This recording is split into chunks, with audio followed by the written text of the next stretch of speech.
Hello mga kakusina, good morning. Nandito na naman ako. Ngayon pala gagawa ako ng baked vegetables. So ito yung mga sangkap, potato, hiniwa ko na siya. Tapos kusa, bell pepper na green. Lagyan ko rin siya ng cauliflower at saka carrot.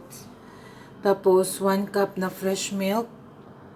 1/2 teaspoon na salt at paprika, tapos half teaspoon seed na yung thyme na dried ang nilagay ko kasi wala kaming fresh.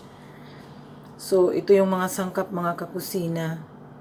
So ngayon ilagay natin ang ating fresh milk. Nilagyan ko siya ng kunting butter mga kakusina. Mga kakusina, i-mix lang yan siya.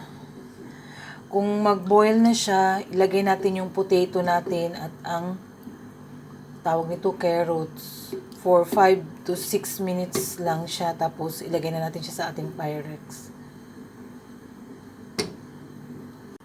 Ilagay din natin yung ating thyme at ato ang ating tawag nito, yung asin at paprika. Mga kakusina, pwede siya lagyan ng black pepper.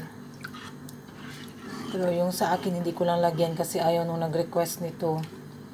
Tapos lagyan din to siya ng kung may bawang. Masarap din siya kung may bawang mga kakusina. Ganito lang siya. So ngayon mga kakusina, boil na siya. Ilagay na natin ang ating potato for 5 to 6 minutes. Pagkatapos lagyan natin ang ating carrot.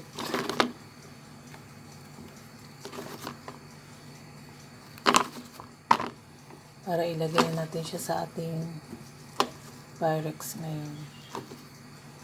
Ganyan lang.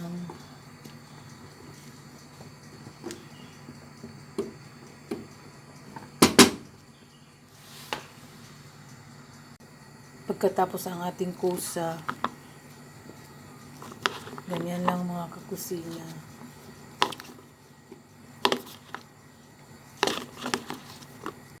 So ngayon, tapos na ang time. Ilagay na natin siya sa ating Pyrex. Ganyan lang yan mga kakusina. I-file nyo lang hanggang matapos.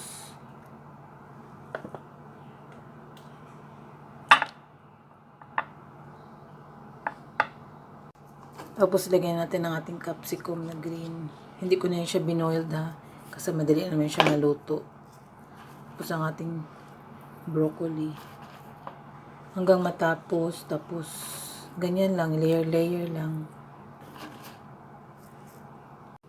Ngayon tapos na mga kakusina, lagyan na natin siya ng mozzarella cheese. Tapos ilagay natin siya sa oven for 25 to 30 minutes lang siya mga kakusina.